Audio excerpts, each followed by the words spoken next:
There's been songs written about it. Do you know the song Water Blomme Kies? I believe there is a song There written is about a song it, yes. about it, and this time around we find it in the kitchen. It's one of our themes today. Brad, thanks for joining us. Welcome, always good to be here. I can't wait to, you know, this looks like the prawn of the dam. Literally. It does. It looks a little bit intimidating, it really does. But, Because it's the first time I see it really up close. Tell me more about Water Blomme Kies. Right, so Water Blomme Kies, I think are highly underrated. I hadn't actually prepared them before last week because it was something that I must say didn't appeal to me massively. But I prepared them last week and they were absolutely brilliant. They were fantastic. I really liked them. But basically, I think they're so underrated because we get the best of both worlds here. We've got the inside, these little bits here, sort of once they're cooked, have the texture and the taste of asparagus, and these outside leaves have the beautiful texture and taste of artichokes. Do they stay crunchy?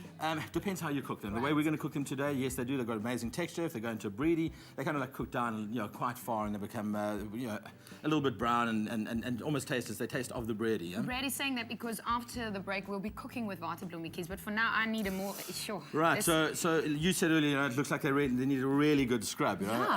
So the way to prepare them is to just get them in some heavily salted water and let them soak for about 40 minutes. Water? Yeah. Okay. That's right. And you can see, I mean, as I'm just rinsing them off like this, you can see all the bits and pieces that are coming off. Because this is from a dam, This is from a dam, exactly. So you could use a brush for this, a clean brush, and you just want to rub your fingers in one direction so that you don't break those little sort of pods off, And you just exactly. And you just want to clean it up as much as you can. And these things grow pretty much wild. Although they are farmed, they grow pretty much wild. And there's going to be some. It's like cleaning lettuce. You've got to get whether there's worms or check for bugs. Check for bugs, exactly. And we just want to get those clean. But we want those to soak for about 45 minutes. Once you've given them a rinse, flush them out with fresh water and then let them soak for a further 20 minutes. And that's pretty much it. After they're cleaned, you can saute them, you can steam them, you can put them in a bready and braise them, which is the very traditional thing to do. They carry a lot of vitamin C, so they're also very good this time of year. Where do they come from? I mean, who decided we're going to go to the dam and find some Water Blomme Kies and eat it? It was introduced to the Dutch in the early 1700s by the Khoi, and since then it's become a staple in the Western Cape, sort of on our winter menus, and it's fantastic. It's absolutely wonderful.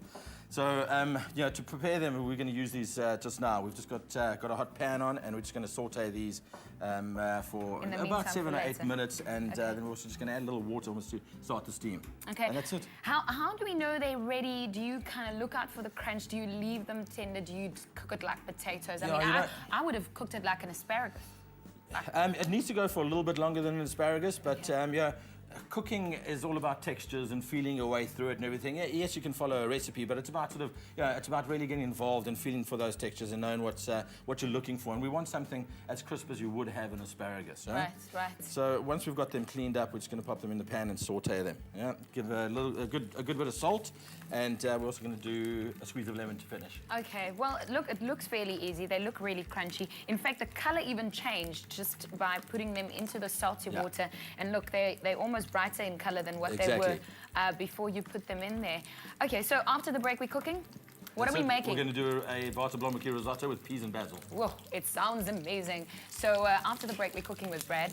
It's getting ready to be prepared, and we want to see you there so that we can all learn. We'll be back. It's my feel-good breakfast show. This is your Feel Good Breakfast Show Espresso in the kitchen with Brad, and we are making Water Blomme Kies risotto. That's right. So take us through it. It smells amazing in here. Before the break, we learned how to actually wash Water Blomme Kies, how to get it ready, prepare it, how to get it a little bit softer. This time around, we're actually popping it together with rice and all kinds of yummy stuff. Where do we start? That's it, right. So we want to get our risotto going, and basically what we've got, we're just sauteing some onions and some garlic, and just getting our aromatics nice and soft. Once that's all sauteed, we're going to add our rice. And basically the measurements are 2 handfuls. Right, depending on how big your hand is. Per person, depending on how big your handful is, per person, and that'll be enough for a main course. And then I always just add at the end just another half. And in case your cousin arrives. Just in case, exactly. so then we know exactly what we got. Okay, perfect. Right, so keep in mind that our Water Blomme Kies have already been sauteed and they're all ready to go. Our peas, frozen peas, just simply being blanched. So, and those are all going to go in right at the end. And so risotto, I think it's something that guys are fairly intimidated by, and it's something that you'll find in restaurants, but guys don't really do at home. But it's actually quite simple if you just follow a couple of very, very simple steps and very very simple rules. So saute the onions. We've got our rice in. That's all going really, really well. I'm just going to turn the heat up now so that we've got a good flame on it. A little bit of white wine goes in. Okay, super. Right? And we just want to cook that white wine until it's all reduced. And basically what we're going to do from there is continue wow, it smells amazing. with the same sort of rules that we are here. So we've added the wine, and we're going to let that reduce out and cook the wine off. And then we've got some beautiful chicken stock. And make sure your chicken stock is hot so that you're not adding cold stock to a hot risotto. And as we go along, we're just going to add 1 ladle of stock to the rice. Got to, it's something that you've got to watch. It's not something you can fill up with stock and then just leave and walk away. I was going to say that because I've done it once with risotto, where you have to kind of keep your eye on it the whole time. You've got to keep your eye on it, exactly. And it's a labour of love. It's one of the things that I really, really enjoy cooking because you're focused, you're in the moment, and it's just about the risotto, So and it's a really luxurious dish, and I think fantastic for winter. And the reason that I've decided to go this way with the Blomme is because I think this way doesn't mask the flavour or the texture of the Blomme at all. It really makes them the major role player. I'm quite curious about the fact that why you teamed up Blomme with something like a risotto. Is that the easiest way out, or do you keep it old-fashioned like Mom used to make it and make a briedi? You could make a briedi, okay? But I think there's a lot of people watching today that could probably make a briedi better than I could, okay? Especially a Blomme briedi. Right. Yeah, I know that I can make a great risotto, and for me, I think the risotto isn't going to mask the flavour or the texture of the Blomme. And risotto has that beautiful sort of unctuous, creamy texture to it, which I think is great for winter. So we just continue. You can see now that it's just been reduced down. Just continue doing that. Adding our chicken stock. Okay. Once you've added your rice, just keep an eye on the clock. It's basically going to take you about 18 to 20 minutes. But what you want is an al dente texture. So you just want that rice to have a little bit of a bite in the middle. All right. Okay. And then what we'll land up with when we get to that point is it's starting to look really nice and creamy, and we're going to just continue to cook this out. You can see the starch has come out. It's looking really creamy. That liquid is no longer sort of running clear. And what we're going to do at this stage now, we're going to get in our peas. Here we go. Do you use fresh peas? Not this time of year, frozen peas. But listen, frozen peas are a really, really good product. They're picked, they're blanched, and they're frozen immediately. So it's a really, really good product to use. Yeah. Speaking of the ingredients, soon we'll be giving you that keyword. In fact, I might as well give it to you now. The keyword is rice to 33728, and you'll get a list of the ingredients that you can get from Pick n Pay.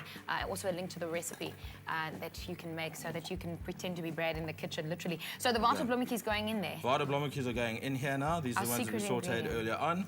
And we want to keep them not too whole, just chop them down into manageable sort of bite-sized pieces. Yeah. And you don't want to stir them too much at this point. How soft did you make them? I mean, do you want them to cook further in this part? They're literally going to warm up in this part, But really, this has got the texture of just like the peas. If you had to squeeze that little pea, it's going to be beautiful and soft, and that's it. But you want it to have a little bit of a what they call sort of a bite to it. Yeah. Right, once that's starting to warm up, your last bit then is a little bit of butter. Mm-hmm. A little bit. A little bit, of course. Okay. and some cheese. What kind of cheese did you use? Parmesan. Okay. Yeah. That looks amazing. Okay. Just to tell you, with all those flavors that you've just used and the chicken stock in there, wow. So you didn't even wait for the butter to go completely through because it just makes it look creamier. Exactly, it makes it look creamier, and butter is flavor.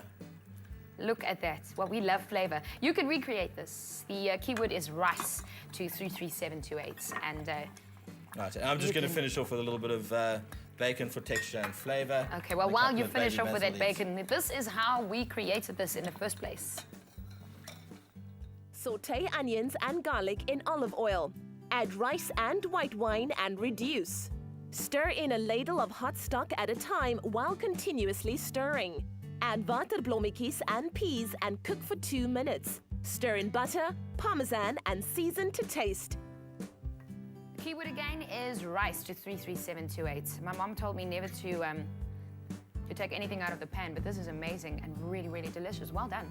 Thank you very much. Yeah, you made us really happy. Blomme is Blomme and beautiful in a risotto. Okay, well, I'm going to stay in the kitchen. What's next? we found goodness in Goed Gedacht olive oil and all the good they do for the community. Pick and Pay, always there for you.